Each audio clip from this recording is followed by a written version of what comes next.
네, 여러분 깨달음에 이르는 과정을 그림으로 나타낸 시부도라는 민화가 있습니다.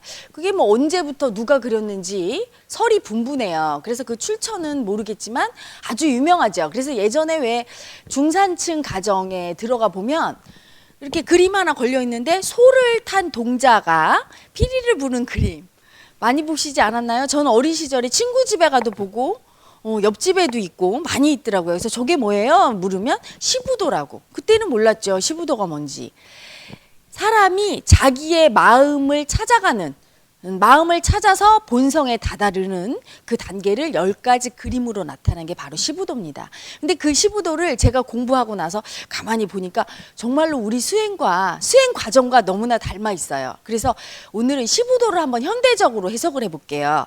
자, 첫 번째 단계. 그 전에 그 소는요, 사람의 마음을 상징합니다. 그리고 마음을 잃어버린 거기 동자승이나 스님이 나와요. 그림에 보면 동자승은 나를 의미하죠. 수행자, 사람, 마음을 잃어버린 사람을 의미합니다. 그 동자승이 어떻게 마음을 찾아서 고향으로 돌아와 자기의 본성을 회복하고 살아가는지 그거를 10가지 단계로 그린 그림이에요. 첫째는요, 심우라고 해서 자기 마음을 찾아 떠나는 과정인데, 일단 마음을 찾는다는 얘기는 마음을 잃어버렸다는 걸 알아야 돼요. 근데 지금 애석하게도 현대인은요, 자기가 마음을 잃어버렸다는 걸 몰라요. 마음을 안다고 생각해요. 모릅니다. 여러분, 마음을 몰라요. 현대인은 마음을 모르고 뭘로 삽니까? 머리로 살아요. 그래서 처음에 4박 5일 오면 우리가 하는 게 뭐냐면 마음 느끼는 작업을 합니다. 프로그램 중에 있어요. 그런데 그 중에서 꼭 보면 마음을 못 느끼는 분들이 나오잖아요. 마음으로 살지 않아요. 머리로 살죠. 많은 현대인들이. 그래서 자기가 마음을 잃어버렸다는 것조차 모르고요. 또 하나 마음을 모른다는 얘기는 여러분, 마음이란 무의식이에요. 자기 마음을 완전히 알고 쓰고 살게 된다면 현실에서 일어나는 모든 일들이 내 뜻대로 돼요. 왜냐하면 이 현실은 무의식인 마음이 만드는 거예요. 그런데 내가 원치 않는 일이 일어난다는 얘기는 뭡니까?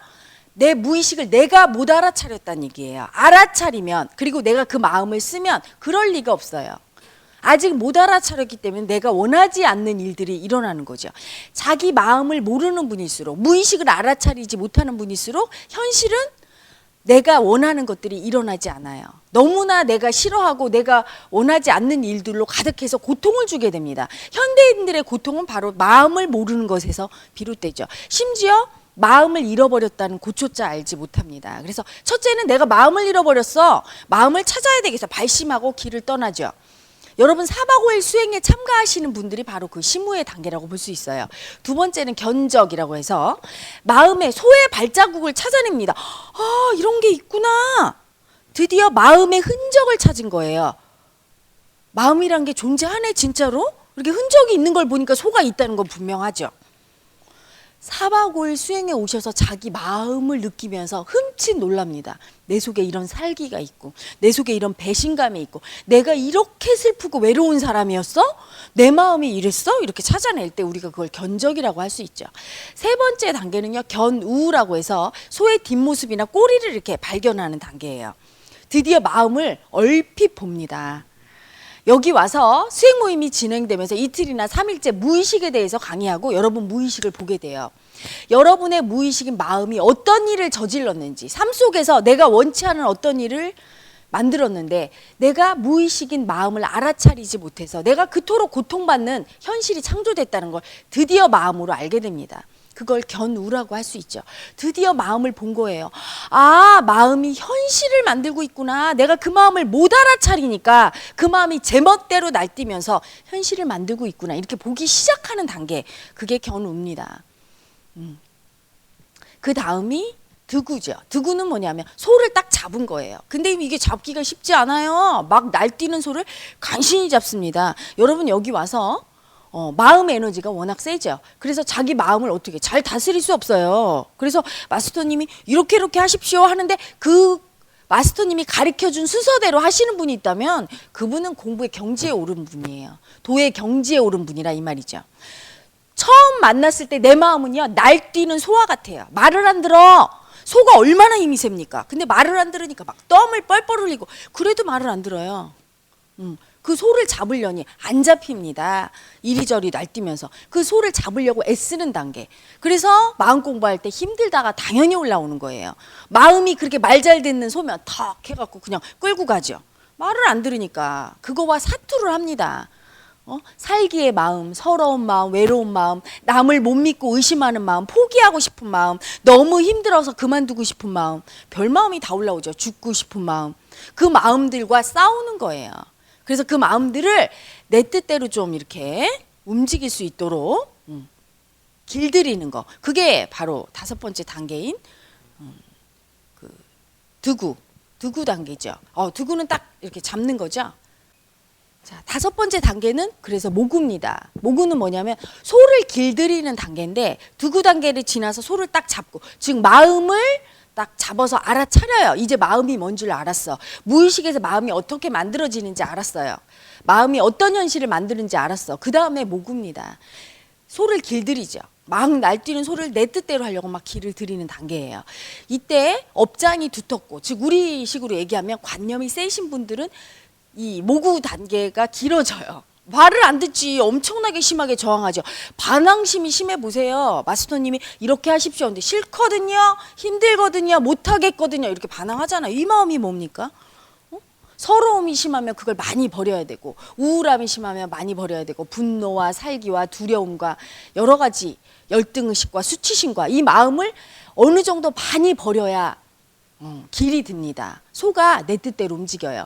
여러분, 열등의식과 수치심이 센 사람은요, 사람 말을 안 듣죠. 왜? 어떤 사람이 말을 할 때 무시당한다고 생각해요. 무조건. 그래서 굽히지를 못해요.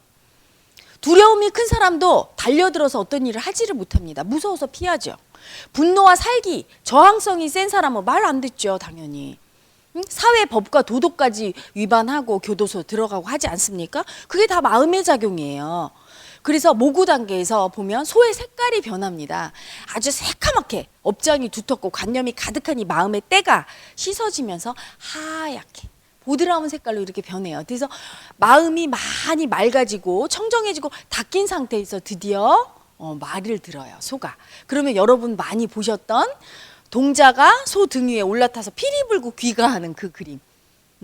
기우귀거라고 하죠. 소 등에 이렇게 타고 집으로 귀가하는 단계. 그게 이제 여러분 많이 봤던 6번째 단계인 기우귀가라고 합니다. 고향으로 돌아오는 거예요. 근데 이 단계가 재미가 있어요. 이제 처음으로 자기 마음을 길들여서 이걸 막 쓴단 말이에요. 마음 쓰는 게 이렇게 재밌구나. 너무 행복하고 사랑스럽고 즐거운 단계. 여기까지가 힘이 들어요, 여러분. 여기까지가. 이 다음부터는 절로 갑니다. 여기까지가 우리 마스터님과 제가 막 계속 이걸 하라고. 마음 쓸 줄 알게 되면 여러분, 세상에서 그 제일 재미난 게 마음이에요. 그 이전에는 제일 말 안 듣고 제일 꼴보기 싫고 제일 어쩌면 이런 게 있어, 이런 물건이 있나 하는 게 마음인데, 요 소, 말 잘 듣는 소가 되잖아요. 그 다음부터는 가장 사랑스럽고 요렇게 재미나고 요렇게 갖고 놀기 쉽고, 요거로 안 되는 게 없어. 마음만 잘 써보세요, 여러분. 안 되는 게 어딨나. 공감하기를 잘하는 단계죠. 여러분 부모님한테 공감하기를 잘해줘. 아이고 엄청 이쁨 받아요. 직장 상사나 부하 마음을 잘 알아서 내가 그걸 내 마음을 잘 써서 그들의 마음을 편안하게 해줘 보세요. 이쁨 받지. 출세하지. 그래서 가장 재미있고 즐거운 단계가 요겁니다. 여기까지 오면은요, 몸의 에너지 자체가 많이 거의 다 뚫려 있는 상태이고 별로 부딪힘이 없어요, 삶 속에서. 그리고 삶이 엄청 많이 변해 있어요. 이미 그때는 모든 사람이 순리대로 내가 보는 현실에 나타난 모든 상황과 사람들이 내 뜻대로 다 바뀝니다. 그래서 정말 사는 게 신나고 재미있고 즐거운 단계죠. 집에 돌아온 7번째 단계. 집에 돌아와서 망우재인, 소가 없어지고 사람 혼자, 동자승만 남아있죠. 마음은 본시 없는 거예요. 그 전 단계, 기우귀가, 그 단계에서 마음과 내가 하나가 됩니다. 이게 합일 단계죠. 우리 수행으로 보면 둘이 마음과 내가 완전히 하나임을 알고, 그 다음 단계가 망우재인이라고 그래서 소는 있고 나만 남는다. 소가 마음을 상징하죠. 마음이 본시 없던 것이기 때문에 마음이 없어집니다. 고향으로 돌아오면 소는 잊어버리는 게 당연하죠. 마음을 잊고 나만 남아요. 그런데 그 다음 단계가 또 있죠. 우인 구망. 소와 나, 즉 마음과 나 둘 다 본시 없던 거예요. 본시 공하죠. 모든 것이 공한 반본 환원 단계로 들어갑니다. 본래로 돌아가는 거죠. 본성은요, 여러분, 이처럼 아무것도 없죠. 아무것도 없지만 거기서 다시 다 나타나는 단계로 가야 되기 때문에 9번째 반본 환원 단계로 들어가죠. 반본 환원은 세상 있는 삼라만상을 있는 그대로 받아들이는 단계입니다. 그래서 이런 말 하셨죠. 어느 스님이 산은 산이요, 물은 물이요. 9단계예요. 모든 것이 본시 있는 그대로 받아들이는 단계. 우주 삼라만상을 있는 그대로 받아들이고 나의 관념의 눈을 벗어나서 그 자체로 그 신비로 그냥 받아들이는 단계. 이게 반본 환원 단계고, 마지막으로 이렇게 반본 환원된 이 눈으로 세상을 볼 수 있다면 내가 우주고 내가 세상이죠. 그래서 십전수수 단계, 마지막 단계에서는 사람이 왜 그 시부도의 마지막 그림 보면요, 이렇게 술병 하나 차고 저작거리에 나옵니다. 그래서 사람들과 얘기하고 마시고 놀고 하는 단계 나와요. 중생 제도의 단계죠. 제도라고 할 수도 없어요. 사실은 같이 어울려서 너와 내가 둘이 아니고 하나임을 알고 그 하나도 있고 모든 것이 본래 그대로 여기 있지만 또한 아무것도 없는 그 단계에서 같이 놀고 중생 제도하고, 내가 마음을 써서 내 마음을 다 다스릴 수 있으니까 상대의 마음까지도 전부 업장을 소멸해 줄 수 있는, 관념을 청산시켜 줄 수 있는, 그래서 우리가 그거를 불가에서는 누진통이라고 합니다. 누진통을 쓸 수 있는 사람이 할 수 있는 단계, 중생 제도의 단계, 이게 마지막 10번째 입전수수의 단계예요.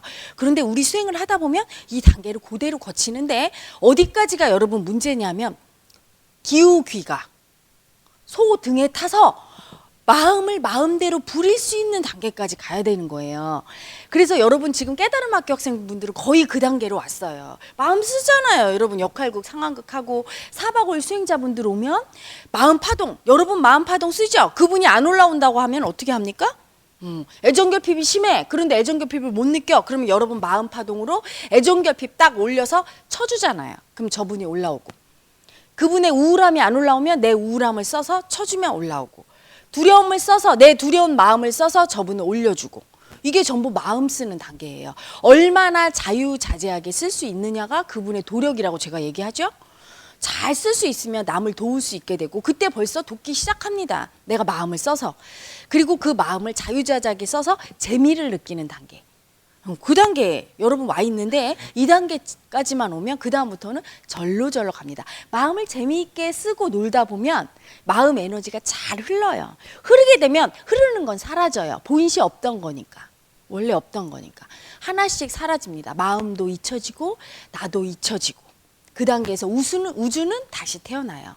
반본 환원이죠. 원래 있는 그대로 그 진면목이 드러나게 되고, 그걸 본 자만이 타인의 업장을 소멸할 수 있는 누진통을 쓸 수 있어요. 그래서 중생 제도할 수 있게 됩니다.